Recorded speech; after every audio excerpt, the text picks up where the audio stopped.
Banjir bandang dan tanah longsor melanda wilayah perbatasan Nepal dan Tibet. Sedikitnya 95 orang dikabarkan tewas dan lebih dari 200 wisatawan hilang kontak.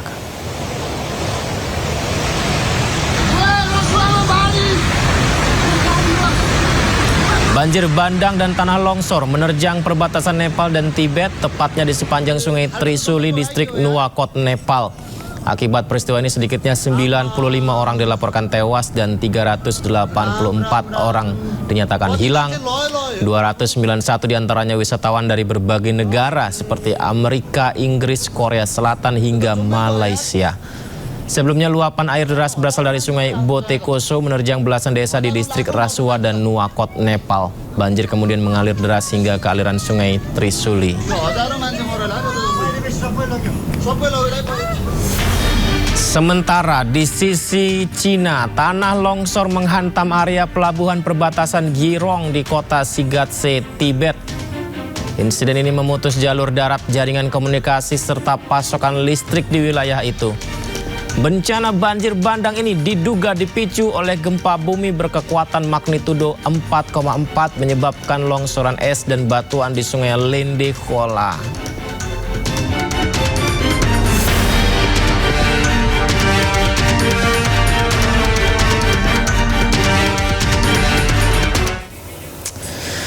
Informasi lainnya, pemirsa, IRGC merilis video yang memamerkan drone tempur di bawah tanah di tengah eskalasi dengan Amerika.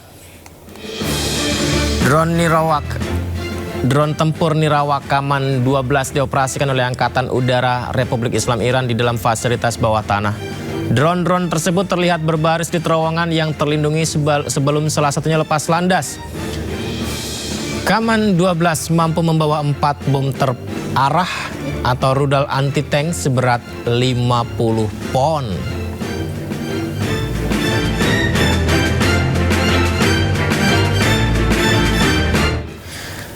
Ya, Iran dan Oman masih terus melangsungkan negosiasi. Kali ini mereka bertemu membahas masalah Selat Hormuz.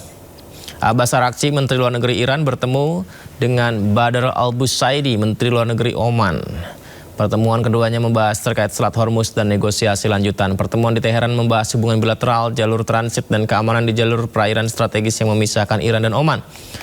Oman berulang kali berperan sebagai perantara dalam kontak yang melibatkan Teheran dan Washington.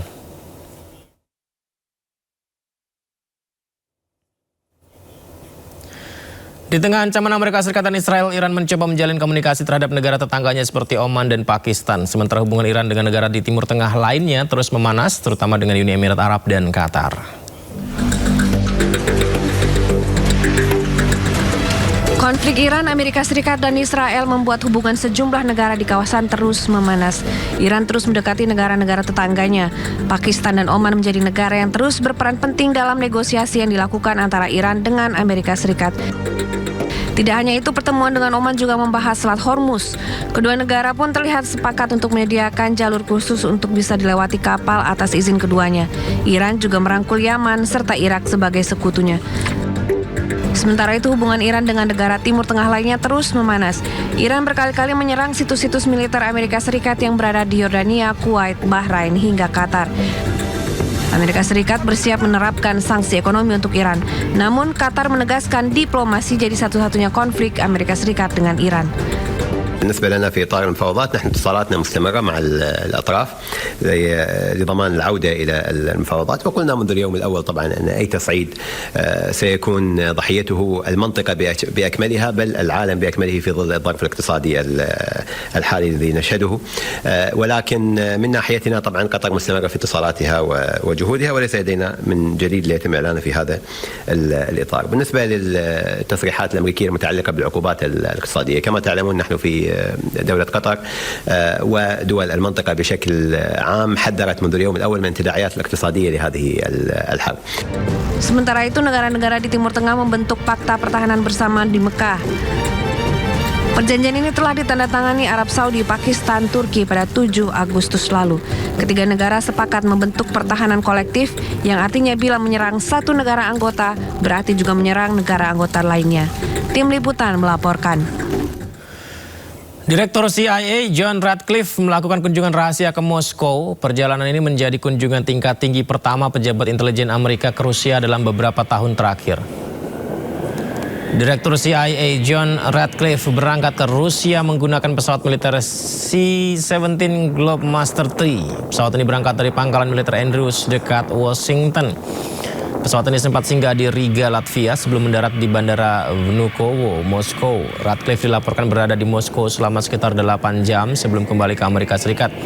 Hingga kini Amerika dan Rusia belum memberikan pernyataan resminya. Kunjungan terjadi di tengah stagnansi pembicaraan perdamaian antara Rusia dan Ukraina serta meningkatnya ketegangan geopolitik global.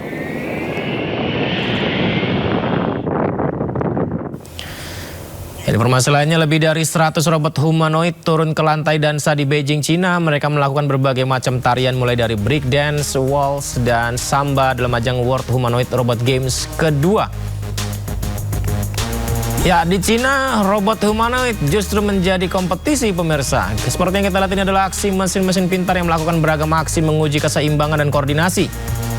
Kompetisi robot ini berlangsung di National Speed Skating Oval Beijing, dibagi menjadi 3 kategori dengan lebih dari 100 tim yang terdaftar.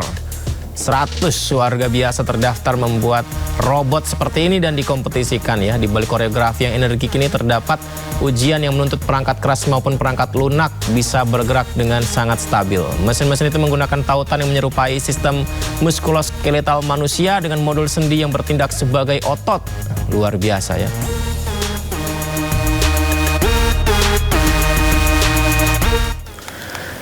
Yang menarik di Cina lainnya, pemirsa, ribuan lampion dihanyutkan mengubah sungai Zhejiang di Cina menjadi lautan cahaya. Festival lampion tahunan ini juga diramaikan dengan nyanyian rakyat, upacara tradisional, dan pertunjukan budaya.